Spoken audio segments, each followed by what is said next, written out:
ಈ ಚಿತ್ರದ ನಿರ್ದೇಶಕರಾದ ನಿರ್ಮಾಪಕರು ಆಗಿರುವ ನನ್ನ ಮಿತ್ರ ಸುರೇಶ್ ಅವರೇ, ಆ ತಂಡದ ಕಲಾವಿದರು ಮತ್ತು ಎಲ್ಲ ತಂತ್ರಜ್ಞರೇ, ನನ್ನ ಜೊತೆಗೆ ಇರುವ ಹಿರಿಯ ನಿರ್ದೇಶಕರಾದ ನಾಗಾಭರಣ ಅವರೇ, ಗೆಳೆಯ ಶ್ರೀ ಬಣಕಾರ್ ಅವರೇ, ಹಿರಿಯ ಪ್ರಸಾಧನ ಪಟು ಮತ್ತು ಕಲಾವಿದರು, ರಂಗಭೂಮಿ ಕಲಾವಿದರು ಆಗಿರುವ ಮೇಕಪ್ ರಾಮಕೃಷ್ಣ ಅವರೇ, ಇಲ್ಲಿರುವ ಎಲ್ಲ ಮಾಧ್ಯಮದ ಬಂಧುಗಳೇ, ವಿಶೇಷವಾಗಿ ಅರುಣ್ ಸಾಗರ್ ಬಂದಿದ್ದಾರೆ. ಬಹುಶಃ ಹಿಂದೆ ಅನೇಕರು ಚಿತ್ರಕ್ಕೆ ಸಂಬಂಧಪಟ್ಟಂತ ಕಲಾವಿದರು, ತಂತ್ರಜ್ಞರು ಇದೀರಿ ಅಂತ ಭಾವಿಸ್ತೇನೆ. ನಮ್ಮ ರವಿ ಇದ್ದಾರೆ. ಈ ಕಾರ್ಯಕ್ರಮಕ್ಕೆ ಮೊದಲಿಗೆ ಸಂಬಂಧಪಟ್ಟ ಪ್ರತಿಯೊಬ್ಬರಿಗೂ ಶುಭ ಕೋರ್ಲಿಕ್ಕೆ ಇಷ್ಟಪಡ್ತೇನೆ. ಇಲ್ಲಿ ನಾನು ಈ ಚಿತ್ರದವನ್ನ ನಾನು ನೋಡಿಲ್ಲ, ಚಿತ್ರದ ಬಗ್ಗೆ ಗೊತ್ತಿಲ್ಲ. ಆದ್ರೆ ಚಿತ್ರದ ಈ ಜಾಹೀರಾತು ಚಿತ್ರಿಕೆಗಳನ್ನು ನೋಡಿದಾಗ ಇದು ಒಂದು ಹೊಸಬರ ಪ್ರಯತ್ನ. ಬಹುಶಃ ತಂದೆ ಮತ್ತು ಮಕ್ಕಳ ನಡುವಿನ ಸಂಬಂಧವನ್ನು ಕುರಿತದ್ದು. ಯಾಕೆಂದ್ರೆ ಶೀರ್ಷಿಕೆಯಲ್ಲೇ ತಂದೆ ಇದೆ ಅನ್ನುವಂತ ಒಂದು ಊಹೆಯನ್ನ ಟ್ರೈಲರ್ ಬಿಟ್ಕೊಡುತ್ತೆ. ಅದರ ಜೊತೆಗೆ ಅನೇಕ ಕೌಟುಂಬಿಕ ವಿಚಾರಗಳು ಇರುವ ಹಾಗಿದೆ. ಹೊಸದಾಗಿ ಚಿತ್ರ ಮಾಡುವ ಸಾಹಸ ಕಾಣಿಸುತ್ತೆ. ನಾನು ಸುಮ್ಮನೆ ನಮ್ಮ ಸುರೇಶ್ ಜೊತೆಗೆ ಕೆಲಸ ಮಾಡಿರೋ ಎಲ್ಲರನ್ನು ತಂತ್ರಜ್ಞರನ್ನು ಗಮನಿಸ್ತಾ ಇದ್ದೆ. ಅದರಲ್ಲಿ ಛಾಯಾಗ್ರಹಣ ಸೂರ್ಯಕಾಂತ್ ಅವರು, ಸಂಕಲನ ಮುತ್ತುರಾಜ್ ಅವರು, ಸಂಗೀತ ಪುಣ್ಯೇಶ್ ಕುಮಾರ್, ಈ ಎಲ್ಲ ಹೆಸರುಗಳನ್ನು ನೋಡುವಾಗ ಅವರು ನನ್ನ ಮಟ್ಟಿಗೆ ಹೊಸಬರು ಅಂತ ಭಾವಿಸ್ತೇನೆ, ಅಥವಾ ಅವರು ಕೆಲಸ ಮಾಡಿರ್ಬೋದು, ಈಗಾಗಲೇ ಗೊತ್ತಿಲ್ಲ. ಹೊಸಬರನ್ನ ನೋಡಿದಾಗ ಭರವಸೆ ಹುಟ್ಟುತ್ತೆ, ಆತಂಕನೂ ಆಗುತ್ತೆ. ಭರವಸೆ ಯಾಕೆಂದ್ರೆ ಹೊಸಬರು ಮಾತ್ರ ಹೊಸದಾಗಿ ಏನಾದ್ರು ಯೋಚನೆ ಮಾಡಿರ್ತಾರೆ, ಹೊಸ ಪ್ರಯತ್ನ ಮಾಡಿರ್ತಾರೆ. ಅವರೇ ಚಿತ್ರರಂಗವನ್ನು ಕಾಪಾಡ್ಕೊಂಡು ಬಂದಿರೋದು. ಅನೇಕ ಚಿತ್ರಗಳು ಪ್ರತಿ ವರ್ಷ ಬರೋವು, ಗೆಲ್ಲಲಿ ಸೋಲ್ಲಿ ಉದ್ಯಮವನ್ನು ನಡೆಸ್ತಿರವೇ ಇಂಥ ಅನೇಕ ಹೊಸಬರ ಪ್ರಯತ್ನಗಳು. ಆತಂಕ ಯಾಕೆಂದ್ರೆ ಇವತ್ತಿನ ಮಾರುಕಟ್ಟೆಯ ಪ್ರವಾಹದಲ್ಲಿ ಈ ಕಿರಿಯರು ಮಾಡಿದಂತಹ ಸಾಹಸ ಏನಾದ್ರೂ ತೊಂದರೆ ಆದ್ರೆ ಹೇಗಪ್ಪ ಅನ್ನುವಂಥದ್ದು. ನಾನು ಒಂದು ಸಿನಿಮಾ ಶಾಲೆ ನಡೆಸುವವನಾಗಿ ಪ್ರತಿನಿತ್ಯ ನನ್ನ ವಿದ್ಯಾರ್ಥಿಗಳು ಟ್ರೈಲರು, ಟೀಸರು, ಹೊಸ ಚಿತ್ರದ ಪ್ರಯತ್ನ, ಸ್ಕ್ರಿಪ್ಟ್ ರೀಡಿಂಗ್ ಮಾಡ್ತಾನೆ ಇರ್ತಾರೆ. ಆಗೆಲ್ಲ ಒಂದು ಚಿಕ್ಕ ಆತಂಕ ಆಗತ್ತೆ. ಈ ಮಹಾಪ್ರವಾಹದಲ್ಲಿ ಕೆಲವರು ನಿಲ್ತಾರೆ, ಕೆಲವರು ಗೆಲ್ತಾರೆ ಅನ್ನುವಂಥದ್ದು. ಆದ್ರೆ ಯಾರಿಗೂ ಸಿನಿಮಾ ಮಾಡಿಬಿಡಿ ಅಂತ ಹೇಳೋ ಪ್ರಶ್ನೆ ಇಲ್ಲವೇ ಇಲ್ಲ. ಒಂದು ಪ್ರಜಾಸತ್ತಾತ್ಮಕ ವ್ಯವಸ್ಥೆಯಲ್ಲಿ ಚೆನ್ನಾಗಿ ಆಗ್ಲಿ ಅಂತ ಹೇಳಬಹುದು. ಇನ್ನು ಸುರೇಶ್ ನನಗೆ ಕಳೆದ 30 ವರ್ಷಗಳಿಂದ ಕಲಾವಿದರಾಗಿ ಗೊತ್ತು. ನಮ್ಮ ವಠಾರದಲ್ಲಿ ಅವರು ವೀರಪ್ಪನ್ ಪಾತ್ರ ಮಾಡಿ ಜೂನಿಯರ್ ವೀರಪ್ಪನಾಗಿ, ಅಭಿನವ ವೀರಪ್ಪನಾಗಿ ಸಾಕಷ್ಟು ಪ್ರಸಿದ್ಧಿಯನ್ನ ವಠಾರ ಧಾರಾವಾಹಿಯಲ್ಲಿ ಪಡ್ಕೊಂಡಿದ್ರು. ಆಗ್ಲಿಂದ ನಮ್ಮ ಅನೇಕ ಧಾರಾವಾಹಿಗಳಲ್ಲಿ ಅವರು ಕೆಲಸ ಮಾಡಿದ್ದಾರೆ. ರಂಗಭೂಮಿ ನಟರು. ನಮ್ಮ ಹಳ್ಳಿಗೆ ಕೂಡ ನಾಟಕಗಳನ್ನು ತಂದು ಪ್ರಯೋಗ ಮಾಡಿದ್ದಾರೆ. ಹೀಗೆ ರಂಗಭೂಮಿ, ಚಲನಚಿತ್ರ, ಕಿರುತೆರೆ ಮೂರೂ ಕಡೆ ಕೆಲಸ ಮಾಡಿರುವಂತಹ ಈ ಗೆಳೆಯ ಖಂಡಿತ ತನ್ನ ವೃತ್ತಿ ಜೀವನದ ಅನುಭವವನ್ನ ಇಲ್ಲಿ ಧಾರೆ ಎರೆದಿರ್ತಾರೆ ಅನ್ನೋ ನಂಬಿಕೆ ನನ್ನದು. ಜೊತೆಗೆ ಹರೀಶ್, ನಾನು ಬಲ್ಲಂತ ಒಳ್ಳೆಯ ಕಥೆಗಾರ ಮಿತ್ರ. ಅವರು ಚೆನ್ನಾಗಿ ಸ್ಕ್ರಿಪ್ಟ್ ಬರೀತಾರೆ. ನನಗೂ ಕೆಲವು ಸಂಚಿಕೆಗಳಿಗೆ ಅವರು ಬರೆದಿದ್ದುಂಟು. ಹೀಗಾಗಿ ಹೊಸಬರ ಈ ತಂಡಕ್ಕೆ ಅತ್ಯಂತ ಪ್ರೀತಿಯಿಂದ ಹೃದಯ ತುಂಬಿ ನಿಮಗೆ ಶುಭವಾಗಲಿ. ಮಾರುಕಟ್ಟೆಯ ಎಚ್ಚರವನ್ನು ಇಟ್ಟುಕೊಂಡು ಚಿತ್ರವನ್ನು ಬಿಡುಗಡೆ ಮಾಡಿ ಮುಂದಿನ ತಿಂಗಳು ಜನರ ಮುಂದೆ ಹೋಗುತ್ತೆ. ಕನ್ನಡಿಗರು ಈ ಚಿತ್ರವನ್ನು ಕಾಪಾಡಲಿ ಅಂತ ಹೇಳಿ ಆಶಿಸ್ತೇನೆ. ನಮಸ್ಕಾರ. ಧನ್ಯವಾದಗಳು ಸರ್.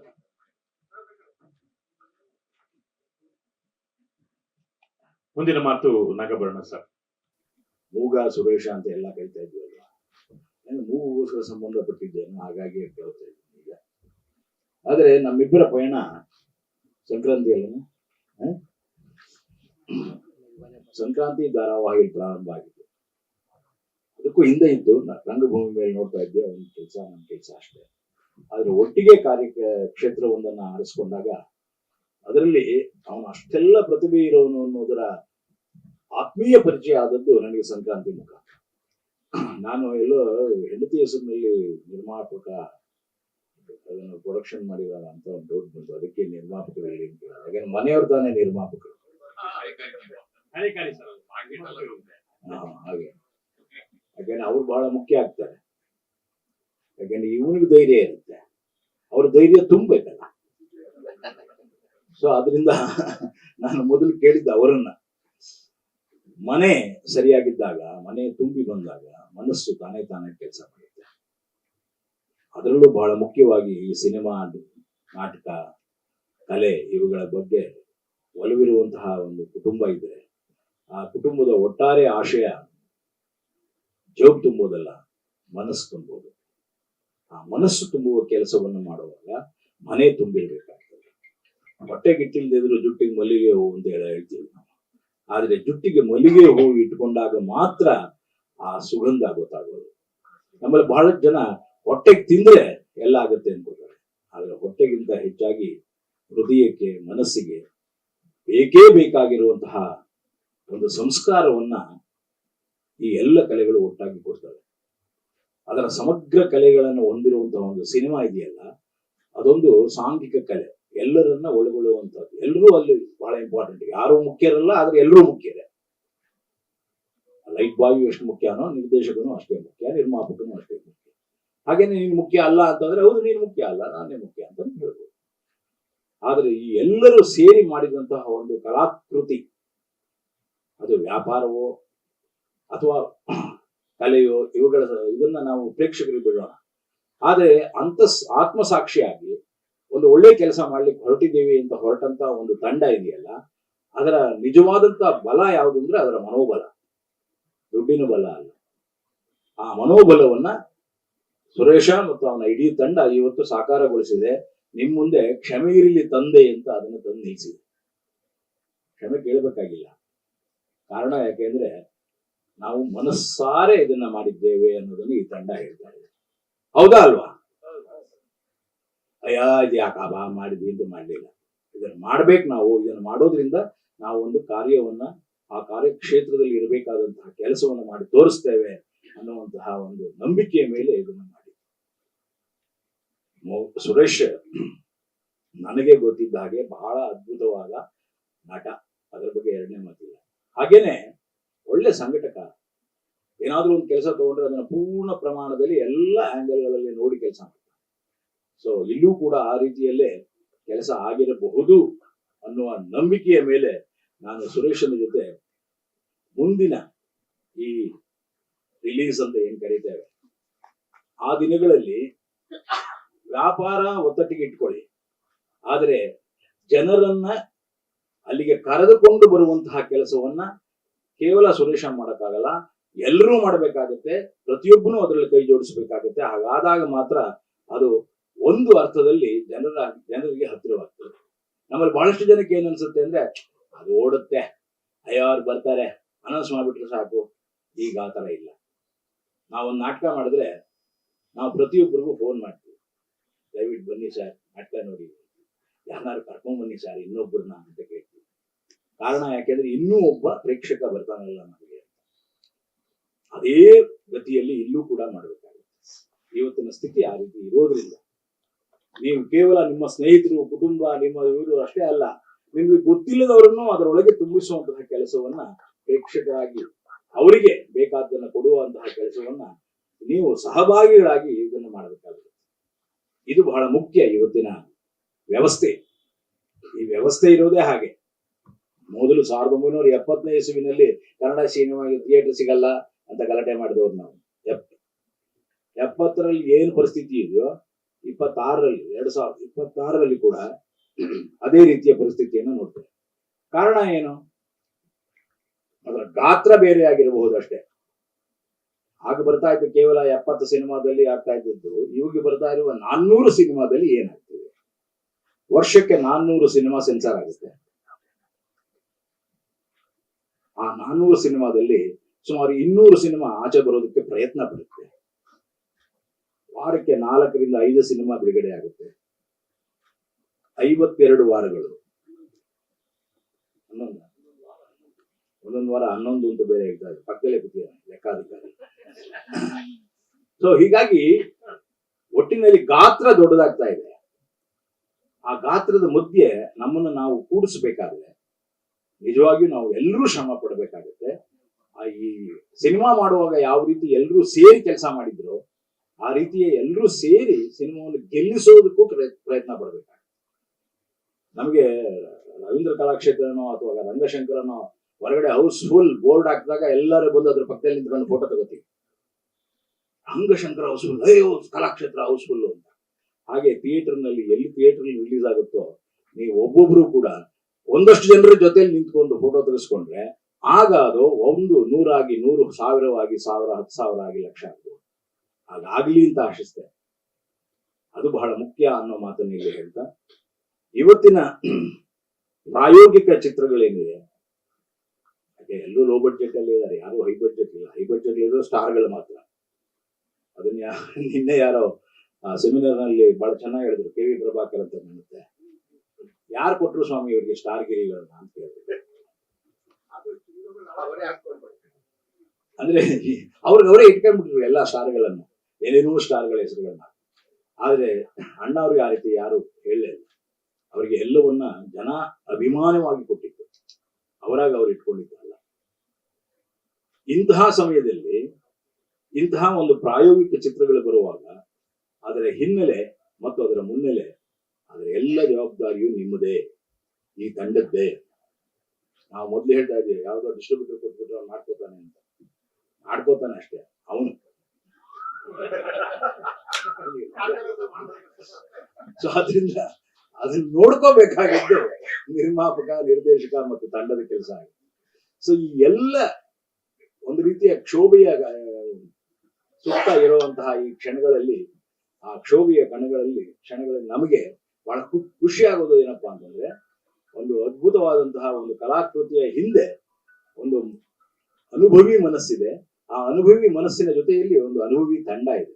ಇವರೆಲ್ಲರೂ ಹೊಸಬ್ರಲ್ಲ, ಎಷ್ಟೋ ಜನ ಅಲ್ಲಲ್ಲಿ ಕೆಲಸ ಮಾಡಿದ್ದಾರೆ, ಬಹಳಷ್ಟು ಕೆಲಸಗಳನ್ನ ಮಾಡಿದ್ದಾರೆ. ಆ ಎಲ್ಲ ಕೆಲಸಗಳನ್ನ ನಾವು ನೋಡಿದಂಗೆ ಐ ಥಿಂಕ್ ಮಂಜುನಾಥ್ ಹೆಗ್ಡೆ ಬಂದಿದ್ದಾನ, ಅವನು ಕಳಿಸ್ಬಿಟ್ಟಿದೆಯಲ್ಲ ಮೇಲಕ್ಕೆ, ಅದಕ್ಕೆ ಬಂದಿಲ್ಲ. ಸಿನಿಮಾದಲ್ಲಿ ಕಳಿಸ್ಬಿಟ್ಟಿದ್ದಾನೆ, ಅದರಿಂದ ಅವನೆಲ್ಲ ಬಂದಿಲ್ವ ನನಗೆ.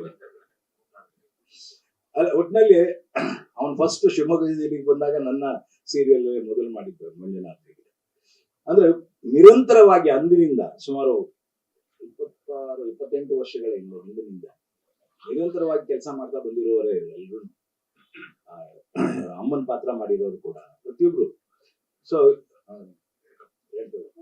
ಅಲ್ವಾ, ಸೊ ಪ್ರತಿಯೊಬ್ರು ಕೂಡ ನುರಿತರು, ಪರಿಣತರು. ಅವರ ಪರಿಪೂರ್ಣವಾದಂತಹ ಪರಿಶ್ರಮ ಏನಿದೆ ಅದು ಇಲ್ಲಿ ಕಾಣ್ತಾ ಇದೆ, ಕಾಣಬೇಕು. ಅದೇ ನಮ್ಮ ಆಶಯ. ಇಷ್ಟೆಲ್ಲ ಚೆನ್ನಾಗಿದ್ದು, ಎಲ್ಲ ಗೊತ್ತಿದ್ದು, ಯಾಕಪ್ಪ ಹಿಂಗ್ ಮಾಡಿದ್ರು ಅಂತ ಅನ್ಕೋಬಾರ್ದು. ಇಷ್ಟೆಲ್ಲ ಗೊತ್ತಿದ್ದು, ಎಲ್ಲ ಚೆನ್ನಾಗಿದ್ದು, ಚೆನ್ನಾಗಿ ಮಾಡಿದ್ದಾರೆ. ನಮ್ಮ ಮನಸ್ಸಿಗೆ ತೃಪ್ತಿಯಾಗಿದೆ, ನಿಮ್ಮ ಮನಸ್ಸುಗಳಿಗೆ ತೃಪ್ತಿಯಾಗಿದೆ. ಆ ತೃಪ್ತಿಯನ್ನ ಪ್ರೇಕ್ಷಕರ ಜೊತೆ ಹಂಚ್ಕೋಬೇಕು. ಆಗ್ಲೇ ಸಿನಿಮಾ ಸಕ್ಸಸ್. ದುಡ್ಡು ಮಾಡುತ್ತೆ, ಅವಾರ್ಡ್ ಬರುತ್ತೆ, ಇತ್ಯಾದಿಗಳು ನಂತರದ ಬೋನಸ್ಗಳು. ಆ ಬೋನಸ್ಗಳಿಗಾಗಿ ನಾವು, ಆ ಬೋನಸ್ಸೇ ನಮ್ಮ ಗುರಿ ಏನಂದ್ರೆ ಆಗೋದಿಲ್ಲ. ಇವೆಲ್ಲ ಮನಸ್ಸನ್ನ ಮುಟ್ಟುವಂತಹ ಕೆಲಸ ಏನಿದೆ ಅದಾದ್ಮೇಲೆ ಅದು ತಾನಾಗಿ ಬಂದ್ರೆ ಸಂತೋಷ. ಎಲ್ಲದರ ಹಿಂದೆ ರಾಜಕೀಯ ಇದೆ, ಪ್ರತಿಯೊಂದರ ಹಿಂದೆ ರಾಜಕೀಯ ಇದೆ, ಸಬ್ಸಿಡಿ ಹಿಂದೆನೂ ರಾಜಕೀಯ ಇದೆ.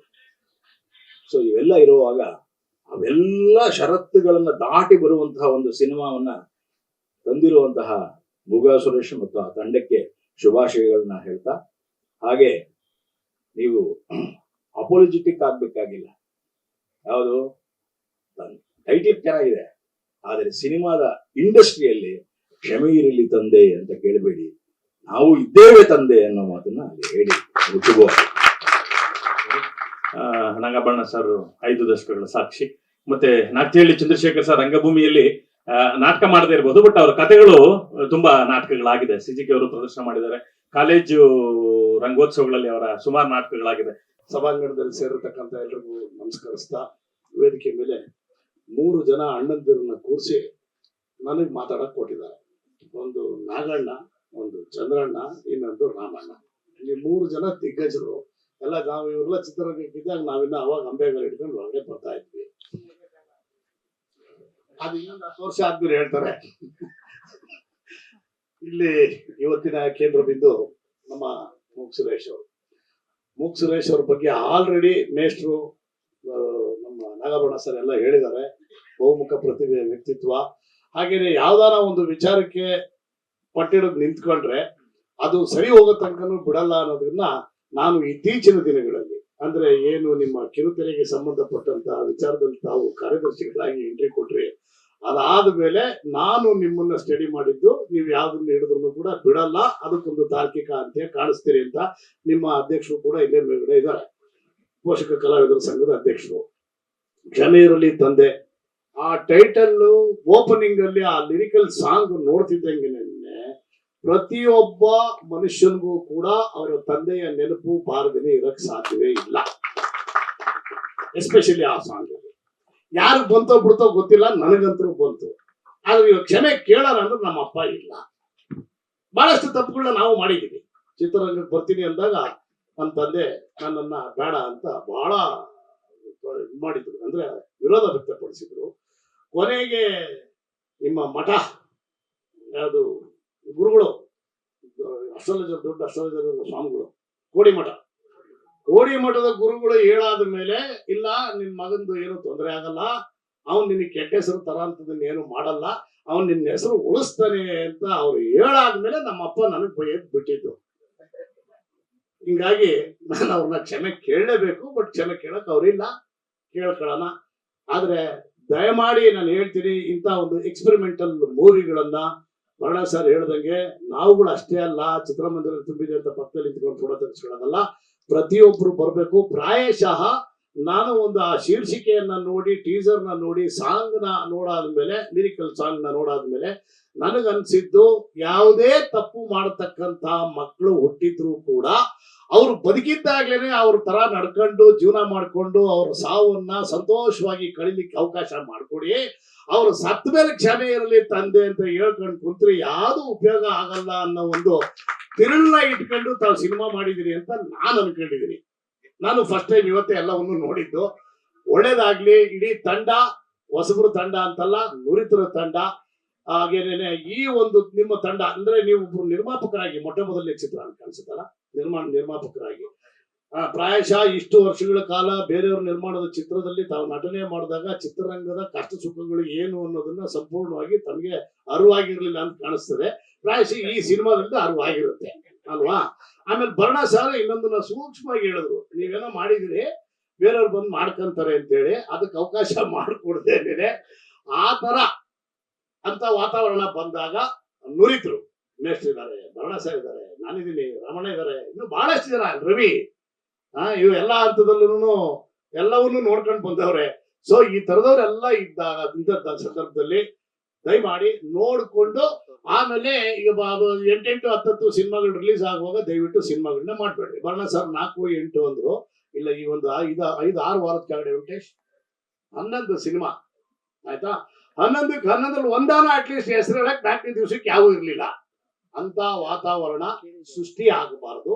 ಆಮೇಲೆ ಸಾಧ್ಯವಾದಷ್ಟು ಪರ್ಸೆಂಟೇಜ್ ಅಲ್ಲಿ ಥಿಯೇಟರ್ಗಳನ್ನ ರಿಲೀಸ್ ಮಾಡೋದಕ್ಕೆ ಏನ್ ಬೇಕು ಅದನ್ನ ಮಾಡಿಕೊಂಡು, ನೀವು ಹಾಕಿದ ಬಂಡವಾಳ ಇವತ್ತು ಹೇಳಿದ್ರಲ್ಲ 200 ಸಿನಿಮಾ ಇದ್ದಾಗ ಬೇರೆ ಇತ್ತು, 400 ಸಿನಿಮಾದಾಗ ಬೇರೆ ಆಗ್ತಾ ಐತೆ ಅಂತ ಹೇಳಿ 200 ಸಿನಿಮಾದವ್ರು ಪ್ರಯತ್ನ ಮಾಡ್ತಾರೆ ಅಂದ್ರು. ಇಲ್ಲ, ನಾನು ಒಬ್ಬ ಅಲ್ಲಿ ಅಧ್ಯಕ್ಷನಾಗಿ ಕುಂತ ಕಣ್ಣಾರೆ ನೋಡಿದೀನಿ. ಇನ್ನು 400ರಲ್ಲಿ 4 ವಾಪಸ್ ಬರ್ತವೆ, ಅಂದ್ರೆ ಸ್ವಲ್ಪ ಎಕ್ಸ್ಟ್ರಾ ದುಡ್ಡು ಬರ್ತವೆ. ಇನ್ನೊಂದು 4-5 ಹಾಕಿದ ಬಂಡವಾಳ ವಾಪಸ್ ಬರುತ್ತೆ. ಇನ್ಯಾವ ಬಂದಿರಕ್ ಸಾಧ್ಯವಿಲ್ಲ. ಇದು ನಾನು ಬೇಕಾದ್ರೆ ಅಂಕಿ ಅಂಶಗಳನ್ನು ಕೂಡ ಕೊಡಕ್ ರೆಡಿ ಇದ್ದೀನಿ. ಆಸೆ ಇಟ್ಕೊಂಡು ಹಾಕಿದ್ ಬಂದ್ರೆ ಸಾಕು ಅಂತೀರಾ? ಇದನ್ನ ನನ್ನ ಹತ್ರ ಹೇಳದಂಗೆ ಮೈಕಲ್ ಹೇಳಕ್ ಹೋಗ್ಬಿಡಿ. ನಾಳೆ ಅಂತ ಡಿಸ್ಟ್ರಿಬ್ಯೂಟರ್ ಜಾಸ್ತಿ ಆಗ್ತಾರೆ ನಿಮ್ಮ ಹತ್ರ. ಕೇಳಿಸ್ತಾ? Okay, all the best. ಒಳ್ಳೇದಾಗ್ಲಿ ಪ್ರತಿಯೊಂದು ತಂಡದ ಎಲ್ಲರಿಗೂ. ಈಗ ಇವ್ರು ಹೇಳ್ದಂಗೆ ಎಲ್ಲರೂ ಹಳಬ್ರ ಇದ್ದೀರಿ, ಎಲ್ಲ ನುರಿತರೇ ಇದ್ದೀರಿ. ಅರುಣ್ ಸಾಗರ್ ಅವರು ತಮ್ಮ ಜೊತೆನಲ್ಲಿದ್ದಾರೆ ಅಂತ ಅವ್ರ ಬಾಯಿಂದ ಕ್ಷಮೆ ಇರ್ಲಿ ತಂದೆ ಅಂತ ಹೇಳಿ ನಾನಂತರೂ ಹೇಳ್ತೀನಿ. ಆದ್ರೆ ಕ್ಷಮೆ ಇರ್ಲಿ ತಂದೆ ಅಂತ ನನಗಂತೀನಿ, ಟೈಟ್ಲ್ ಹೇಳೋದು ಹೇಳ್ತೀನಿ, ನಮ್ಮ ಅಪ್ಪನ್ನು ಕೇಳ್ಕೊಂಡ್ಬಿಡ್ತೀನಿ ಕ್ಷಮೆ ಇರ್ಲಿ ತಂದೆ ಅಂತ. ಎಷ್ಟು ಜನ ನೀವು ಇಷ್ಟು ದಿವಸ ನಿರ್ಮಾಣ ಮಾಡ್ಕೊಂಡು ನಿಮ್ ಜೊತೆನಲ್ಲಿ ನಿರ್ದೇಶನ ಮಾಡ್ಕೊಂಡು ನಟರು ನಿಮ್ ಜೊತೆನಲ್ಲಿ ಕೋಆರ್ಟಿಸ್ಟ್ಗಳಿದ್ದಾರೆ, ದಯಮಾಡಿ ಸಾಧ್ಯವಾದಷ್ಟು ಅವ್ರನ್ನ ಎಲ್ಲಾರನ್ನೂ ರಿಕ್ವೆಸ್ಟ್ ಮಾಡಿಕೊಂಡು, ಏನ್ ಹೇಳಿ, ರಿಕ್ವೆಸ್ಟ್ ಮಾಡಿಕೊಂಡು, ನಿಮಗೆ ಅಂದ್ರೆ ಯಾರು ಇಲ್ಲ ಅನ್ನಲ್ಲ, ಕ್ಷಮೆ ಇರಲಿ ತಂದೆ ಸಿನಿಮಾನ ದಯವಿಟ್ಟು ನೋಡ್ರಿ ಅಂತ ಹೇಳಿ ಸೋಷಿಯಲ್ ಮೀಡಿಯಾಗಳ ಮೂಲಕ ಮತ್ತು ಮಾಧ್ಯಮಗಳ ಮೂಲಕ ದಯವಿಟ್ಟು ಅದನ್ನ ಹೆಚ್ಚಿನ ರೀತಿಯಲ್ಲಿ ಮಾಡಿದ್ರೆ, ನಾನು ಹೇಳದ್ನಲ್ಲ, ಪ್ರತಿಯೊಬ್ಬರಿಗೂ ಅವ್ರವ್ರ ತಂದೆ ನೆನಪು ಇದ್ದೇ ಇರ್ತದೆ. ಆ ನೆನಪು ಬರಲೇಬೇಕು. ಅದಕ್ಕೋಸ್ಕರ ನೀವೆಲ್ಲರೂ ರಿಕ್ವೆಸ್ಟ್ ಮಾಡ್ಕೊಂಡು ಕೇಳ್ಕೊಳ್ಳಿ ಅಂತ ಹೇಳಿ ನನ್ನ ಮಾತನ್ನು ಮುಗಿಸ್ತೀನಿ. ಸೊ ಅವರು ಶುಭ ಕೋರ್ಬೇಕು ಅಂತ ಕೇಳ್ತೇನೆ. ಅವರು ಶುಭ ಕೋರಿದ ತಕ್ಷಣ ಚಿತ್ರತಂಡ ಬಂದ್ರೆ ಅತಿಥಿಗಳು ತೆರಳುತ್ತಾರೆ, ಒಂದು ಗ್ರೂಪ್ ಫೋಟೋ ಆಗುತ್ತೆ. ಸೊ ಸಿನಿಮಾ ಯಾರು ಕೆಲಸ ಮಾಡಿದ್ವಿ ಅವರೆಲ್ಲ ಹಿಂದೆ ಬಂದ್ರು. ನಮ್ಮ ಸುರೇಶ್ ಅವರು ರಂಗಭೂಮಿಯಿಂದ ಹಾಗೂ ಸಿವಿಲ್ ಡಿಫೆನ್ಸ್ ಸರ್ವಿಸ್ ಅಲ್ಲೂ ಕೂಡ ಕೆಲಸ ಮಾಡ್ತಾ ಇದ್ರು. ಆಮೇಲೆ ಸಿನಿಮಾ ರಂಗದಲ್ಲಿ ಮಾಡಿದ್ದಾರೆ. ಎಲ್ಲರಿಗೂ ಗೊತ್ತಿರುವಂತ ವಿಷಯಗಳೇ ಇದು. ಅಂದ್ರೆ ಅವರಿಗೆ ತುಂಬಾ ವಾಸ್ಟ್ ಎಕ್ಸ್ಪೀರಿಯನ್ಸ್ ಇದೆ ಅಂತ ಹೇಳ್ತಾ ಇದ್ದೀನಿ ಅಷ್ಟೇ. ಇಂಥವರಿಂದ ಒಂದು ಒಳ್ಳೆ ಚಿತ್ರನ ನಿರೀಕ್ಷಿಸೋದು ಸಹಜ. ಹಾಗಾಗಿ ಇವತ್ತು ನಾವು ನೋಡಿದ ಈ ಒಂದು ಟ್ರೈಲರ್ ಇಂಪ್ಯಾಕ್ಟ್ ಕೂಡ ತುಂಬಾ ಚೆನ್ನಾಗಿತ್ತು. ಆ ಟ್ರೈಲರ್ ನೋಡಿದ ತಕ್ಷಣನೇ ಇದೊಂದು ಒಳ್ಳೆ ಸಿನಿಮಾ ಆಗಬಹುದು ಅನ್ನೋ ಒಂದು ನಿರೀಕ್ಷೆಯಲ್ಲಿ ನಾವುಗಳಿದ್ದೀವಿ. ಆ ಚಿತ್ರಕ್ಕೆ ಯಶಸ್ವಿ ಸಿಗಲಿ ಅಂಡ್ ತುಂಬಾ ಒಳ್ಳೆ ಹೆಸರು ಮಾಡ್ಲಿ ಅಂತ ನಾನು ಕೇಳ್ಕೊತಾ ಶುಭಾಶಯಗಳನ್ನ ಕೋರ್ತೀನಿ. ನಮಸ್ಕಾರ. ಒಂದು ಪ್ರಾಮಾಣಿಕ ಪ್ರಯತ್ನವನ್ನ ಮಾಡಿದೀನಿ. ಯಾಕೆಂತಂದ್ರೆ ಎಲ್ರು ಏನ್ ಉದ್ದೇಶ ಏನು ಅಂತ ಅಂದ್ಬಿಡಿ. ಈಗ ನಮ್ಮ ಸುಮಾರು ಜನ ನಿರ್ದೇಶಕರು ಮತ್ತೆ ಕೆಲವು ನಿಮ್ಮ ಉದ್ದೇಶ ಏನು ಅಂತ ಗೊತ್ತಾಗುತ್ತೆ. ಸಿನಿಮಾ ಮಾಡಿದ್ಮೇಲೆ ನೀವು ಬೆಂಗಳೂರು ಫೆಸ್ಟಿವಲ್ಗೂ ಕೂಡ ನಾನು ಸಬ್ಮಿಟ್ ಮಾಡಿದ್ದೆ. ಉದ್ದೇಶ ಏನು ಅಂತ ನನಗೆ ಉದ್ದೇಶ ನನಗೆ ಮನಸ್ಸಾಯ್ತು. ನಾಟಕ ಮಾಡ್ತಾ ನಾಟಕ ನಾನು ಸಂಘಟನೆ ಮಾಡಿ ನಾಟಕವನ್ನು ನಿರ್ಮಾಣ ಮಾಡ್ಬೇಕು ಅಂತ ಅನ್ಕೊಂಡೆ. ಮತ್ತೆ ನಿರ್ದೇಶನ ಮಾಡ್ಬೇಕು ಅನ್ಕೊಂಡೆ. ಎಲ್ಲವನ್ನೂ ಮಾಡಾದ್ಮೇಲೆ ಸೀರಿಯಲ್ ಮಾಡೋಕ್ಕಂತೂ ಆಗಲ್ಲ. ನಮ್ಗೆ ಅಷ್ಟೊಂದು ದುಡ್ಡಿಲ್ಲ. ಒಂದು ಜೊತೆಗೆ ನಮ್ಗೆ ಚಾನಲ್ಗಳು ಯಾವ್ದು ಒಪ್ಪುವಂತ ಪರಿಸ್ಥಿತಿನ ಇಲ್ಲ. ಆದ್ರೆ ಸಿನಿಮಾ ಮಾಡ್ಬೋದಲ್ಲ ಅಂತ. ಯಾಕೆ ಸಿನಿಮಾ ಮಾಡ್ಬೇಕು ಅಂತ ನನಗೆ ಮನಸ್ಸು ಬಂತು ಅಂತಂದ್ರೆ, ನನ್ನ ಗೆಳೆಯರಾದಂತ ಪಿ ಶೇಷಾದ್ರಿ ಅವ್ರ ಜೊತೆ ಬಹಳಷ್ಟು ವರ್ಷಗಳಿಂದ ಒಡನಾಟ ಆಯ್ತು. ಎಲ್ಲಾ ಸ್ನೇಹಿತರು ಗುರುಗಳ ಜೊತೆ ಒಡನಾಟ ಇದ್ದಿದ್ದ ಜೊತೆಗೆ ಅವ್ರ ಜೊತೆ ಒಡನಾಟ ಆಯ್ತು. ಅವ್ರ ಜೊತೆ ಸೇರ್ಕೊಂಡು ಮುನ್ನುಡಿ ಮತ್ತೆ ಅತಿಥಿಯ ಜೊತೆಗೆ ಸಹ ನಿರ್ಮಾಪಕನಾಗಿ ನಾನು ಸುಮ್ಮನೆ ಒಂದು ಆಸೆ, ನಾನು ಜೊತೆಲಿ ಇರ್ಬೋದಾ, ಏನ್ ಸುರೇಶ್ ಜೊತೆಲಿ ಇದೀನಿ ಸರಿ. ಆಮೇಲೆ ಒಟ್ಟಿಗೆ ದುರಾಟನ ಆಯ್ತು, ಅದು ಆಯ್ತು. ಅದಾದ್ಮೇಲೆ ಅದಕ್ಕಿಂತ ಮುಂಚೆ ಉಲ್ಟಾ ಪಲ್ಟಾ NS ಶಂಕರ್ ಅವ್ರು ಅಲ್ಲಿ ಸಹ ನಿರ್ಮಾಪಕನಾಗ್ಬೇಕಾಗಿತ್ತು. ಯಾಕೋ ಆಗ್ಲಿಲ್ಲ. ನಂತರ ಅವೆರಡು ಸಿನಿಮಾ ಆಗಿ ಅದು ಗೆದ್ದ ಮೇಲೆ ಸಿನಿಮಾ ಮಾಡೋಣ ಶೇಷಾದ್ರಿ ಅಂತ. ಆಮೇಲೆ ಅವರು ಬಹಳ ಬ್ಯುಸಿ ಆದ್ರು. ಸಿನಿಮಾ ಮಾಡೋ ಪುರ್ಸೊತ್ತಲ್ಲಿ ಇರ್ಲಿಲ್ಲ. ಅವರು ಸಿನಿಮಾಗಳನ್ನ ಮಾಡ್ಕೊತಾ ಇದ್ರು. ನಂತರ ನಾನು ನಿವೃತ್ತಿ ಆದ್ಮೇಲೆ ಇಲ್ಲ ಮಾಡ್ಬೇಕು ಅಂತ ಅಂದ್ಬಿಟ್ಟು ಶೇಷಾದ್ರಿ ಹತ್ರ ಕೂತ್ಕೊಂಡೆ ಮಾಡೋಣ ಅಂತ. ಅವಾಗ ಸುರೇಶ್ ನನಗೆ ಒಳ್ಳೆ ಕಥೆಗಳು ಸಿಗ್ತಾ ಇಲ್ಲ ಹಾಗೆ ಹೀಗೆ ಅಂತ ಅನ್ಕೊಂಡು ಮಾತಾಡ್ತಿದ್ರು. ಕೊನೆಗೆ ನನಗೆ ಒಂದು ಕತೆ ಹರೀಶ್ ಅವರು ತಂದಾಗ ನನಗೆ ಬಹಳ ಇಷ್ಟ ಆಯ್ತು. ನನಗೆ ಇದನ್ನ ನಾನ್ ಮಾಡ್ಬೋದಾ ಅಂತ ಅಂದ್ಬಿಟ್ಟು ಸ್ನೇಹಿತರೆಲ್ಲ ನಮ್ಮ ವೆಂಕಟೇಶ್ ಅಂತ ಅಂದ್ಬಿಟ್ಟು ಶೇಷಾದ್ರಿ ಅಸೋಸಿಯೇಟ್ ಆಗಿದ್ರು. ಅವರು ಮತ್ತೆ ಇನ್ನಿಬ್ರು 3 ಜನ ಸೇರಿ ನೀವು ಮಾಡ್ಬೋದು ಅಂತಂದ್ರು. ನಾವಿರ್ತೀವಿ ಮಾಡಿ ನೀವು ಅಂತ. ಕೊನೆಗೆ ಅದಕ್ಕಿಂತ ಮುಂಚೆ 2 ಡಾಕ್ಯುಮೆಂಟರಿ ಸಾವಂತ್ ಅಂತ ಅಂದ್ಬಿಟ್ಟು ಅಸೋಸಿಯೇಟ್ ಒಬ್ಬರಿದ್ರು ನನ್ನ ಗೆಳೆಯ. ಅವನು ಲಾಸ್ಟ್ ಮಿನಿಟ್ ಅಲ್ಲಿ ಡೈರೆಕ್ಟ್ ಮಾಡ್ತೀನಿ ಅಂತ ಕೈ ಕೊಟ್ಬಿಟ್ಟ ಬೆನ್ನು ಅಂತ. ಕೊನೆಗೆ ಆ ಶಾರ್ಟ್ಗಳ ಲಿಸ್ಟ್ ಮಾಡ್ಕೊಂಡಿದ್ದೆ. ಇಡೀ ಡಾಕ್ಯುಮೆಂಟರಿಯ ಎಲ್ಲಾ ರೂಪರೇಷೆಗಳನ್ನ ನಾನು ಬರೆದಿಟ್ಟಿದ್ದೆ. ಸ್ಕ್ರಿಪ್ಟ್ ಇಂದ ಹಿಡಿದು ಎಲ್ಲದನ್ನು ಬರೆದಿಟ್ಟಿದ್ದೆ. ಆಮೇಲೆ ನೀನೇ ಮಾಡ್ಬೋದ, ಇಷ್ಟೆಲ್ಲ ಬರೆದಿದ್ಯಾ, ನೀನ್ ಮಾಡ್ಬೋದು, ನಾನೇ ಆಗ್ಬೇಕು ಅಂತ. ನೋಡಿ ಇವೆಲ್ಲ ಕಾರಣ ಹೇಳಿ ತಪ್ಪಿಸ್ಕೊಬೇಡ ನೀನು. ನಿಜವಾಗ್ಲೂ ಬೆನ್ನು ಬಂದಿಲ್ಲ ನಿನ್ಗೆ. ಕೊನೆಗೆ ಇಲ್ಲ ನಿಜವಾಗ್ಲೂ ಬೆನ್ನು ಅಂತ ಎಲ್ಲ ಮೆಡಿಕಲ್ ರಿಪೋರ್ಟ್ ತೋರಿಸ್ತಾ ಕೊನೆಗೆ ನಾನು ಅನಿವಾರ್ಯ ಹೋಗ್ಲೇಬೇಕಾಯ್ತು, ಅರ್ಜೆಂಟ್ ಇತ್ತು. ಹಾಗಾಗಿ ಈ ರಾಜೇಂದ್ರ ಕಾರದ್ ಹಾಡು ಬರ್ಕೊಟ್ಟಿದ್ದೆ. ಅವನು ಬೇಕಾಬಿಟ್ಟಿ ಬರ್ಕೊಟ್ಟಿದ್ದೆ. ನಿನಗೆಲ್ಲ ನೀನ್ ದುಡ್ಡು ಕಳ್ಕೊತೀಯ ನೀನ್ ಅಷ್ಟೇ ಅಂತ ಅಂದ್ಬಿಟ್ಟು. ನಾನೇ ನಿನ್ಗೆ 50,000 ಕೊಡ್ಬೇಕು ಅನ್ನೋ ಗೊತ್ತಿಲ್ಲ, ಅವ್ರ 50,000 ಕೊಡ್ತಾರೆ, ನೀನ್ ಕಳ್ಕೊತೀಯ ಗೊತ್ತಿಲ್ಲ ಅಂತ ಅಂದ್ಬಿಟ್ಟು. ಹಾಡೆಲ್ಲ ನೋಡಿದ್ಮೇಲೆ ಅವರು ನನ್ನ ಅದು ಚಿತ್ರೀಕರಣ ಆದ್ಮೇಲೆ ನೋಡಿ ಪರವಾಗಿಲ್ಲ ಕಣ, ನಿನ್ಗೂ ಒಂದ್ ಸ್ವಲ್ಪ ವಿಷನ್ ಇದೆ ಅಂತ. ಹೌದಾ ಅಂದ್ಬಿಟ್ಟೆ ನನಗೊಂದ್ ಸ್ವಲ್ಪ ಧೈರ್ಯ ಬರ್ತಾವ. ಇಷ್ಟೆಲ್ಲಾ ಹಿನ್ನೆಲೆ ಇದ್ದಾಗ ನಾಟಕ ಮಾಡಿದಾಗ, ನಾಟಕಗಳನ್ನ ನಾನ್ ಮಾಡಿದ ನಾಟಕ ನಾನ್ ನೋಡಿದಾಗ, ಜನ ಅದನ್ನ ನೋಡಿ ಮೆಚ್ಕೊಂಡಾಗ ಪರವಾಗಿಲ್ಲ, ನನ್ನ ಪ್ರಯತ್ನ ನಿಜವಾಗ್ಲೂ ಸಫಲವಾಗುತ್ತೆ ಅಂತ ಅನ್ನೋ ಒಂದು ನಿಟ್ಟಿನಲ್ಲಿ ನಾನೊಂದು ಪ್ರಯತ್ನ ಮಾಡಿದೆ. ನಾನ್ ಪ್ರಯತ್ನ ಮಾಡುವಾಗ ಬೇರೆಯವ್ರ ಹತ್ರ ದುಡ್ಡು ಹಾಕಿ ಅಂದ್ರೆ ಅವ್ರು ನಮ್ಮನ್ನ ನಂಬ್ತಾರ? ಖಂಡಿತ ನಂಬಲ್ಲ. ಅದಕ್ಕೆ ನಾನ್ ಕೂಡಿಟ್ಟ ದುಡ್ಡನ್ನ ನಾನ್ ಖರ್ಚು ಮಾಡಿ ಮಾಡೋಣ ಅಂತ ನಾನು ಪ್ರಾರಂಭದಲ್ಲಿ ಅನ್ಕೊಂಡೆ. ಸ್ವಲ್ಪ ಖರ್ಚು ಮಾಡ್ಕೊಂಡು ಅದು ಇದು ನಾನ್ ಡಿಸ್ಕಷನ್ ಕೂತ್ಕೊಂಡಾಗ, ಬೇರೆ ತಯಾರಿಲಿ ಇದ್ದಾಗ ನಮ್ಮ ಮನೆಯವರು ಕೂಡ ಅಷ್ಟು ಗಂಭೀರವಾಗಿ ತಗೊಂಡು ಇವ್ರು ಏನೋ ನಾಟಕ ಮಾಡ್ತಾರೆ, ಇವ್ರು ಏನೋ ಮಾಡ್ತಾರೋ ಇಲ್ಲೋ ಗೊತ್ತಿಲ್ಲ ಅಂತ. ಯಾವಾಗ ಬಹಳ ಗಂಭೀರವಾಗಿ ನಾವು ಆ ತಂಡವನ್ನ ರೂಪರೇಷೆಗಳನ್ನ ಹಾಕೋತಾ ಬಂದಾಗ ಡಿಸ್ಕಷನ್ ನೋಡ್ತಾ ನಮ್ಮ ಮನೇಲಿ ನನ್ನ ಮಗ ಅವರು ಅವ್ನು ಮಾಡೋದೇ ಇಲ್ಲ ಅಂತಿದ್ದ. ನಮ್ಮನೆಯವ್ರು ಬಲವಂತ ಮಾಡಿ ಇದೊಂದು ಸಿನಿಮಾ ಮಾಡ್ಬಿಡಪ್ಪ, ಅಪ್ಪ ಮಾಡ್ತಾ ಇದ್ರೆ ಸಿನಿಮಾ ಮಾಡೋ ಅಂತ ಹೇಳಿ ಕೊನೆಗೆ ಮಾಡ್ದ. ಅವನು 15 ಸಿನಿಮಾ ಮಾಡಿ ಯಾಕೋ ಒಂದ್ ಸ್ವಲ್ಪ ಉದಾಸೀನ ಅಲ್ಲ, ಬೇಸರದಲ್ಲಿದ್ದ, ನಾನು ಮಾಡಲ್ಲ ಇನ್ಮೇಲೆ ಅಂತ ಅಂದ್ಬಿಟ್ಟು.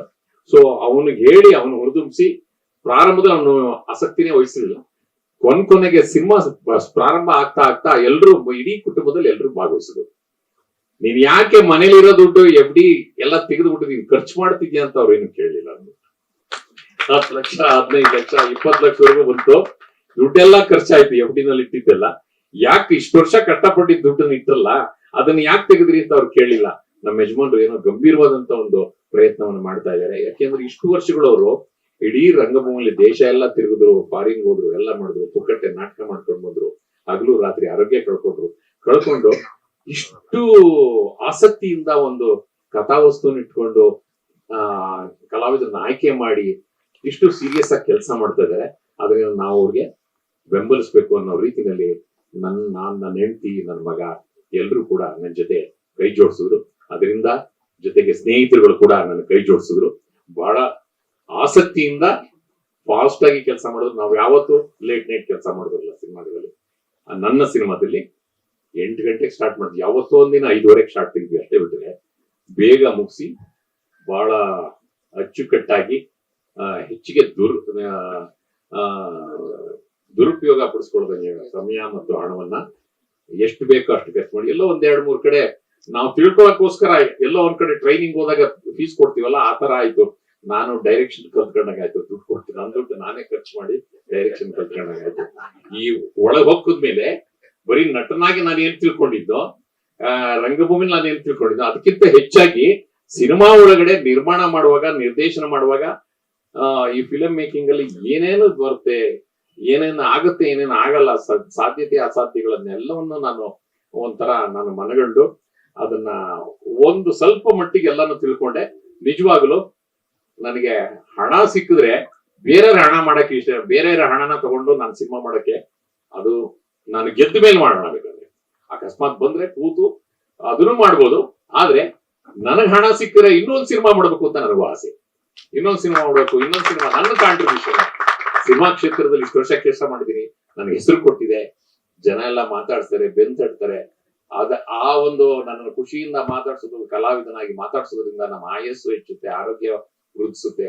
ಇದೆಲ್ಲ ನಾನು ಲವಲವಿಕೆಯಿಂದ ಇರ್ತೀವಿ. ಇಷ್ಟು ವರ್ಷ ಆದ್ರೂ ನಾವು ಲವಲವಿಕೆಯಿಂದ ಇರ್ತೀವಿ. ಕಲಾವಿದರಾಗಿ ಇರುವಂತವ್ರು ಸದಾ ಚಟುವಟಿಕೆಯಲ್ಲಿ ಇರ್ತೀವಿ. ಈ ಒಂದು ಸೌಭಾಗ್ಯನ ಇನ್ ಯಾವ ಕ್ಷೇತ್ರದಲ್ಲಿ ಕೊಡುತ್ತೋ ಗೊತ್ತಿಲ್ಲ ನನಗೆ. ಈ ಕ್ಷೇತ್ರದಲ್ಲಿ ನನಗೆ ಕೊಟ್ಟಿದೆ. ಎಲ್ಲ ನೋವುಗಳನ್ನು ಮಾಡ್ತೀನಿ, ಎಲ್ಲ ಒತ್ತಡವನ್ನು ನಾನು ಬದಿಗೊತ್ತು ಕೆಲಸ ಮಾಡ್ತೀನಿ. ಅಷ್ಟು ಖುಷಿ ರಂಗಭೂಮಿಯಲ್ಲಿ ಸಿಗುವಂತ ಖುಷಿ ಬೇರೊಂದಿಲ್ಲ. ಕಿರುತೆರೆ ಮತ್ತೆ ಸಿನಿಮಾ ಅದು ಇನ್ನೂ ಉನ್ನತವಾದದ್ದು. ಇಷ್ಟೆಲ್ಲ ಕೊಟ್ಟಿದೆ. ನಂದೊಂದು ಪ್ರಯತ್ನ ಮಾಡಿದೀನಿ. ನಾನು ಕೇಳ್ಕೊಳ್ಳೋದಿಷ್ಟೇ, ನಮ್ಮ ಸ್ನೇಹಿತರು ಸಾರ್ ಏನ್ ಹೇಳಿದ್ರು ಅದೇ ರೀತಿ ನಾನು ಕೇಳ್ಕೊತೀನಿ. ಪ್ರತಿಯೊಬ್ರು ಇದರಲ್ಲಿ ನನ್ನ ಜೊತೆ ಕೈ ಜೋಡಿಸಿರುವಂತವ್ರು 10 ಜನನ ಮಿನಿಮಮ್, ಒಂದ್ ಕನಿಷ್ಠ 10 ಜನದಿಂದ 20 ಜನನ ಚಿತ್ರಮಂದಿರಕ್ಕೆ ಕರ್ಕೊಂಬನ್ನಿ. ಚಿತ್ರವನ್ನ ನಾವು ಬಲವಂತವಾಗಿ ಓಡಿಸುವಂತದ್ದಲ್ಲ, ಒಳ್ಳೆ ಚಿತ್ರ ಮಾಡಿದೀವಿ ಅಂತ ನನ್ನ ಘಂಟಾಘೋಷವಾಗಿ ಆತ್ಮಸಾಕ್ಷಿಯಾಗಿ ಹೇಳುವಂತ ಶಕ್ತಿ ನನಗಿದೆ. ಯಾಕೆ ಅಂತಂದ್ರೆ ಕುಳಿತಂತ ಸಿನಿಮಾ ಪೂರ್ತಿ ನೋಡುವಾಗ ಎಲ್ಲ ತಂತ್ರಜ್ಞರಲ್ಲಿ ಗೊತ್ತಾಗ ಜೂರೀಸ್ ಕೂಡ ಹೇಳಿದ್ರು ಒಳ್ಳೆ ಚಿತ್ರ ಮಾಡಿದ್ರಿ, ಆದ್ರೆ ನಿಮ್ಗಿಂತ ಉತ್ತಮವಾದ ಚಿತ್ರ ಅಂತ ನಾವು ಗೊತ್ತಿಲ್ಲ, ಇನ್ನೂ ಒಂದು ಒಳ್ಳೆ ಚಿತ್ರವನ್ನ ಅವ್ರು ಗೆಲ್ಸಿ ಕಳ್ಸಿ. ನಾನು ಅದ್ರ ಬಗ್ಗೆನೂ ನಾನು ಕಾಮೆಂಟ್ ಮಾಡೋದಿಲ್ಲ. ನನ್ನ ಚಿತ್ರ ಚೆನ್ನಾಗ್ ಮಾಡಿದೀವಿ, ನಮ್ಮ ಪ್ರಯತ್ನಕ್ಕೆ ತಕ್ಕಂತೆ ಚೆನ್ನಾಗ್ ಮಾಡಿದೀವಿ ಅಂತ ನಾನು ಹೇಳಕ್ ಇಷ್ಟಪಡ್ತೀನಿ. ಹಾಗಾಗಿ ಎಲ್ಲರೂ ಕೂಡ ಸೇರಿ ಈ ಚಿತ್ರವನ್ನ ಗೆಲ್ಸೋಣ. ನಿಮ್ಮೆಲ್ಲರ ಪ್ರಯತ್ನ ನನ್ನ ಪ್ರಯತ್ನ, ನನ್ನ ಪ್ರಯತ್ನ ನಿಮ್ ಪ್ರಯತ್ನ ಅಂತ ನಾನು ಹೇಳಕ್ ಇಷ್ಟಪಡ್ತೀನಿ. ಚಿತ್ರಮಂದಿರವನ್ನ ತುಂಬಿಸುವಂತ ಕೆಲಸವನ್ನು ಮಾಡೋಣ. ನಾನು ಈ ಬೆಂಗಳೂರು ಅಷ್ಟೇ ಇಲ್ಲ, ತುಮಕೂರಲ್ಲಿ, ಹುಬ್ಳಿನಲ್ಲಿ, ಶಿವಮೊಗ್ಗದಲ್ಲಿ ಎಲ್ಲಾ ಕಡೆ ಏನೇನ್ ಸ್ನೇಹಿತರಿದಾರೆ ಅವ್ರಿಗೆಲ್ಲ ಫೋನ್ ಹಾಯಿಸಿ ಫೋನಲ್ಲಿ ಬಹಳ ಕೇಳ್ಕೊಂಡಿದೀನಿ. ಅವ್ರೆಲ್ಲರೂ ಸೇರಿ ಗುರುವೇ ನಿಮ್ ಸಿನಿಮಾ ನಮ್ಮ ಊರಿನಲ್ಲಿ ಬಿಡುಗಡೆ ಆದ್ರೆ ಮಿನಿಮಮ್ ಒಂದು ವಾರದವರೆಗೂ ಮಿನಿಮಮ್ ಒಂದು 20 ರಿಂದ 40 ಜನನ್ನ ಥಿಯೇಟರ್ಗೆ ಕರ್ಕೊಂಬರೋ ಜವಾಬ್ದಾರಿ ನಮ್ದು ಅಂತ ಎಲ್ಲಾ ಗೆಳೆಯರು ಹೇಳಿದ್ದಾರೆ. ಕೆಲವರು 50-100 ಜನನ ಕರ್ಕೊಂಬರುವಂತ ಜವಾಬ್ದಾರಿ ನಮ್ದು ಅಂತ ಹೇಳಿದ್ದಾರೆ. ಎಲ್ಲಾ ಕಡೆನೂ ಬೆಂಗಳೂರಲ್ಲ, ಕರ್ನಾಟಕ ಎಲ್ಲಾ ಕಡೆ ತಿರುಗಾಡ್ಕೊಂಡ್ ಬಂದಿದ್ದೀನಿ. ಎಲ್ಲರೂ ಹೇಳಿದ್ದಾರೆ, ನೋಡೋಣ, ಪ್ರಯತ್ನ ಮಾಡೋಣ. ಒಂದು ಆಸೆ, ದುಡ್ಡು ಮಾಡ್ಬೇಕು ಅಂತ ಆಸೆ ಇಲ್ಲ, ಚಿತ್ರವನ್ನ ಗೆಲ್ಲಿಸ್ಬೇಕು ಅನ್ನೋ ಆಸೆ. ಗೆದ್ರೆ ಅದು ತಾನಾಗೆ ದುಡ್ಡು ಬರುತ್ತೆ, ಇನ್ನೊಂದು ಚಿತ್ರ ಮಾಡಕ್ಕೆ ನಮಗೂ ಅಂತ ಅವಕಾಶ ಸಿಗುತ್ತೆ ಅಂತ ನಾನು ಹೇಳಿ ನಮ್ಗೆಲ್ಲ ಮಾತಾಡಕ್ಕೆ ಅವಕಾಶ ಮಾಡ್ಕೊತಾರೆ. ನಿಮ್ಗೆ ಒಂದಿಸ್ತಾ ನಾನು ಮಾತನ್ನು ಮುಗಿಸ್ತೀನಿ. ಹಿರಿಯರಲ್ಲಿ ನಮ್ಮ ಹಾರೈಕೆ, ಪ್ರೋತ್ಸಾಹ, ಆಶೀರ್ವಾದನ್ನ ಬೇಡ್ತೀನಿ. ನಿಮ್ಮಲ್ಲಿ ಹಾರೈಕೆಯನ್ನ ಬೇಡ್ತೀನಿ. ನಮಸ್ಕಾರ.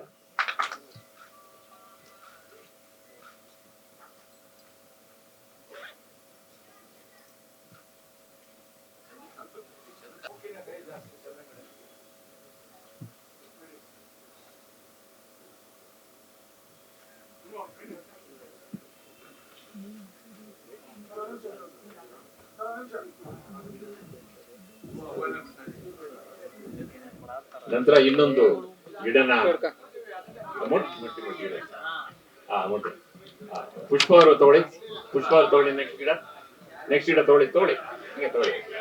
ಪುಷ್ಪ ಅವರು ಕೆಳಗೆ ಇಟ್ಬಿಡಿ ಕೆಳಗೆ ಕಾಣೋದಿಲ್ಲ ಅದಕ್ಕೋಸ್ಕರ. ನೆಕ್ಸ್ಟ್ ಮಿನಿ ದ್ವಾರಕೀಶ್ ಅಂತ ತಗೊಳ್ಳಿ. ಮಿನಿ ದ್ವಾರಕೀಶ್ ರವಿಶಂಕರ್ ಕರಿತೀವಿ.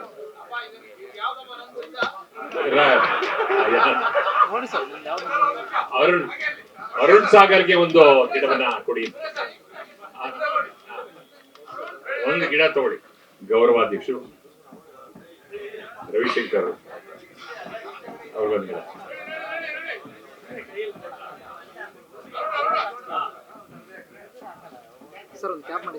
ಇದು ಸಾಂಕೇತಿಕವಾಗಿ ಇವತ್ತಿನ ದಿನ ಉಚಿತವಾಗಿ ಕೊಡುವಂತ ಈ ಸಸಿನ ನಮ್ಮ ಸಿನಿಮಾಗೆ ಯಾರ್ಯಾರು ಬರ್ತಾರೋ ಅವ್ರೆಲ್ಲರೂ.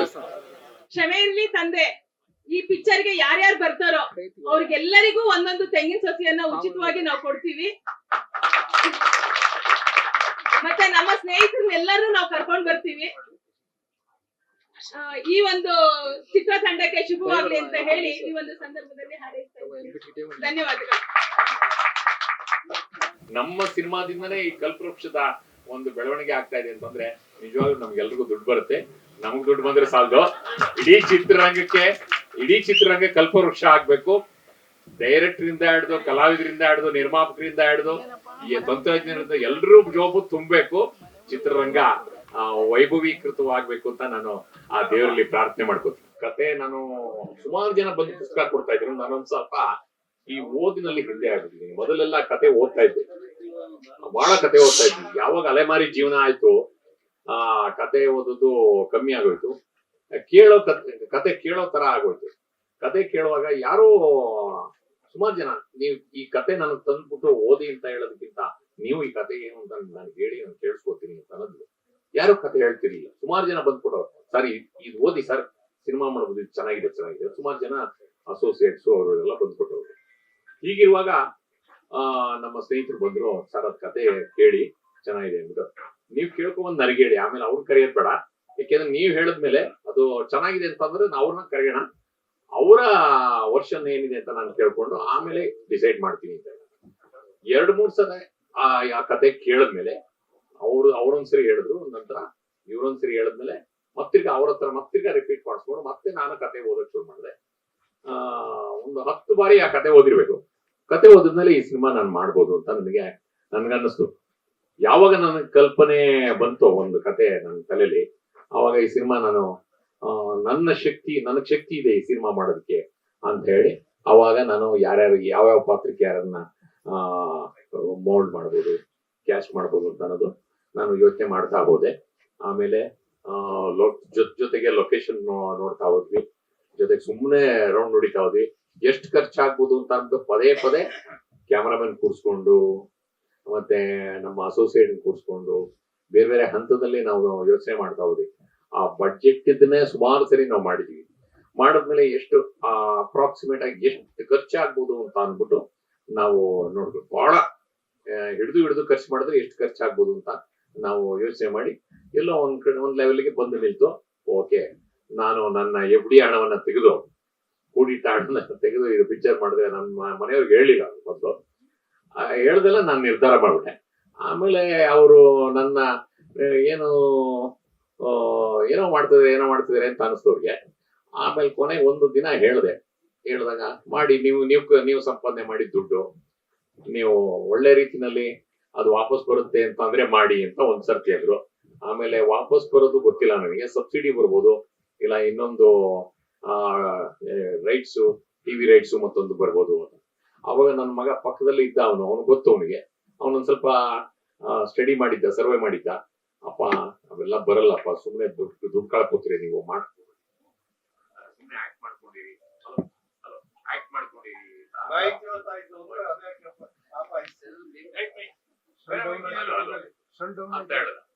ಆದ್ರೂ ಕೂಡ ನಾನು ಆ ಪ್ರಯತ್ನವನ್ನ ಬಿಡ್ಲಿಲ್ಲ, ಮಾಡ್ತಲೇ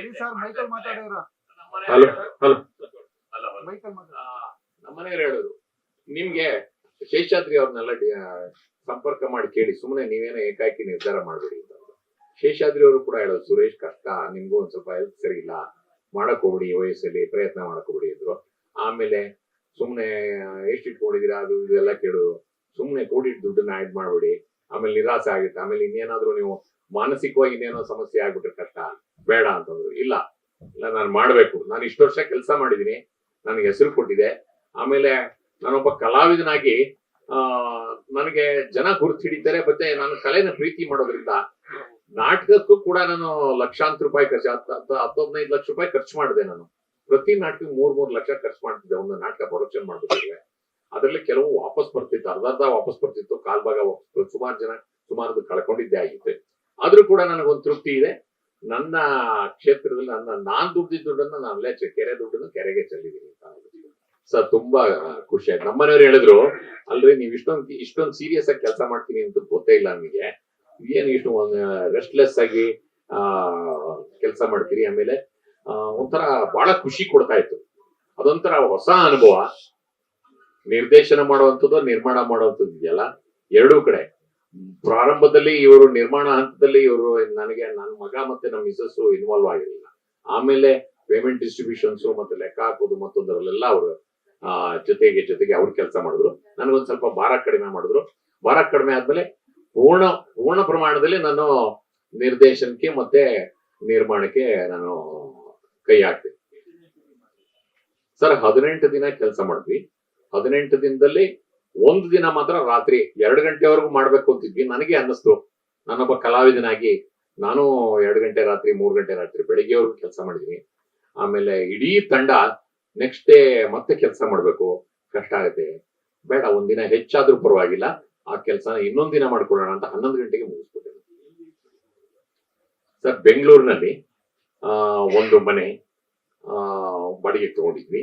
ಅದಾದ್ಮೇಲೆ ತುಮಕೂರಲ್ಲಿ ಒಂದು ತೋಟ, ಆಮೇಲೆ ಕೆರೆ, ರಸ್ತೆಗಳು, ಬಸ್ ಒಳಗೆ, ಆಮೇಲೆ ಬಸ್ ಸ್ಟ್ಯಾಂಡ್. ನಮ್ಗೆ ಬಸ್ ಸ್ಟ್ಯಾಂಡ್ ಅಂತಂದ್ರೆ ಎಲ್ಲರೂ ತುಂಬಾ ಎದುರಿಸ್ಬಿಟ್ರು, ಬಸ್ ಸ್ಟ್ಯಾಂಡ್ ಅಲ್ಲಿ ಪರ್ಮಿಷನ್ ಸಿಗಲ್ಲ, ಅದು ಸಿಗಲ್ಲ, ಇದು ಕೊನೆಗೆ ಗೌರ್ಮೆಂಟ್ ಬಸ್ ಸ್ಟ್ಯಾಂಡ್ ಬೇಡ ಅಂದ್ಬಿಟ್ಟು ಪ್ರೈವೇಟ್ ಬಸ್ ಸ್ಟ್ಯಾಂಡ್ ಹೋದ್ರೆ 4-5 ಜನ ಓನರ್ಸ್ ಅವರೇ ನಿಂತ್ಕೊಂಡು ಒಂದು 50 ಬಸ್ ಓಡಾಟದ್ದು, ಹೋಗೋದು ಬರೋದು, ಅದೆಲ್ಲ 3 hours ಇದು ನೋಡಿ. ಆಮೇಲೆ ಹಾಗೆ ಬಂದಾಗ ಇನ್ನೊಬ್ರು ಯಾರೋ ಒಬ್ರು ಬಸ್ ಓನರ್, ಅವ್ರದ್ದು 15 ಬಸ್ ಇದೆಯಂತೆ.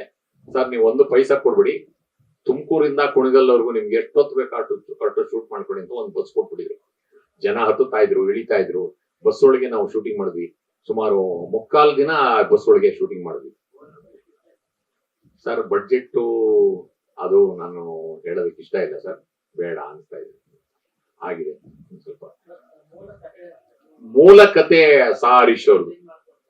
ಮೂಲ ಕಥೆನಲ್ಲಿ ಏನಾಗಿದೆ ಅಂದ್ರೆ, ಮೊದಲು ಡೆತ್ ಸರ್ಟಿಫಿಕೇಟ್ ಅಂತ ಅವರು ಶೀರ್ಷಿಕೆ ಕೊಟ್ಟಿದ್ರು. ನಮ್ಗೆ ಮೊದಲನೇ ಪ್ರಾಜೆಕ್ಟ್ ಆ ಹೆಸರು ಬೇಡ, ಬೇರೆ ಒಂದು ಹೆಸರು ಕೊಡೋಣ ಅಂತ ಅಂದ್ಬಿಟ್ಟು, ತಂದೆ ಮತ್ತೆ ಮಗನ ಸಂಬಂಧ ಇರೋದ್ರಿಂದ ಏನಾದ್ರು ಒಂದು ಕ್ಷಮಿಸಿ ಆ ತರದ್ದು ಏನಾದ್ರು ಕೊಡಿ ಅಂತ ಅಂದಾಗ ಇವರು ಕ್ಷಮೆ ಇರ್ಲಿ ಅಂತ ಸೂಚನೆ ಕೊಟ್ರು. ತಂದೆ ಸೇರಿಸಿದ್ವಿ, ಕ್ಷಮೆ ಇರ್ಲಿ ತಂದೆ ಅಂತ ಆಯ್ತು. ಹಾಗಾಗಿ ಆ ಟೈಟ್ಲ್ ಬಂತು ಸರ್. ನಮಸ್ತೆ. ಮೊದಲನೇದಾಗಿ ಈ ಕಥೆಗೆ ನಾಯಕ ಅಂತ ಯಾರು ಇಲ್ಲ. ಜಗದೀಶ್ ಅಂಕಲ್ ಹೇಳಿದ್ರು ಕಥೆಯ ನಾಯಕ ನಾನು ಅಂತ. ಕಥೆನೇ ನಾಯಕ ಈ ಸಿನಿಮಾದಲ್ಲಿ.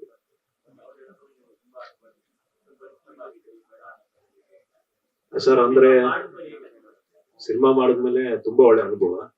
ಹೋಮ್ ಪ್ರೊಡಕ್ಷನ್ ಆಗಿರೋದ್ರಿಂದ ಸ್ವಲ್ಪ ಲೀನಿಯಸ್ ಇತ್ತು. ಆಮೇಲೆ ಏನೇನು ತಿದ್ದಬೇಕು ಅದನ್ನ ತುಂಬಾ ಚೆನ್ನಾಗಿ ತಿದ್ದಿದ್ದಾರೆ ನಮ್ಮ ತಂದೆ.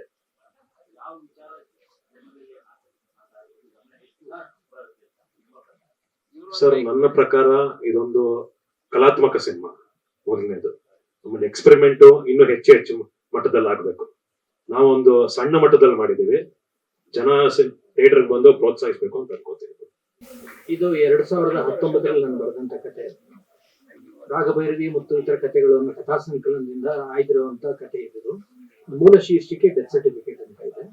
ನಂದು 2018ರಲ್ಲಿ ಅತ್ಯುತ್ತಮ ಕತೆ ರಾಜ್ಯ ಚಲನಚಿತ್ರ ಪ್ರಶಸ್ತಿ ಬಂದಿದೆ ನನಗೆ. ನಾಯಿಗೆರೆ ಅಂತ ಸಿನಿಮಾ ಹೆಸರು. ಸೊ ಆ ಹಿನ್ನೆಲೆಯಲ್ಲಿ ಬಂದಂತದ್ದು ಈ ಕತೆ ಮಾಡೋದು. ನಾನು ಆಕ್ಚುಲಿ ಸಣ್ಣ ಕಥೆಗಾರ ಅಂತಾನೆ ಗುರುತಿಸ್ಕೊಂಡಿರುವಂತದ್ದು. ಮೂಲತಃ 94ರಲ್ಲಿ ನಾನು ಗೀತ ರಚನೆಕಾರನಾಗಿ ನಾನು ಎಂಟ್ರಿ ಹಾಕಿದ್ದು. ಇಲ್ಲಿಂದ ಒಂದು 8,000 ಎಪಿಸೋಡ್ಗಳು ಧಾರಾವಾಹಿಗಳು ಬರ್ತಿದ್ವಿ, ಈ ತರ ಸಿನಿಮಾಗಳು ಈ ತರದೆಲ್ಲ ಆಗಿದೆ.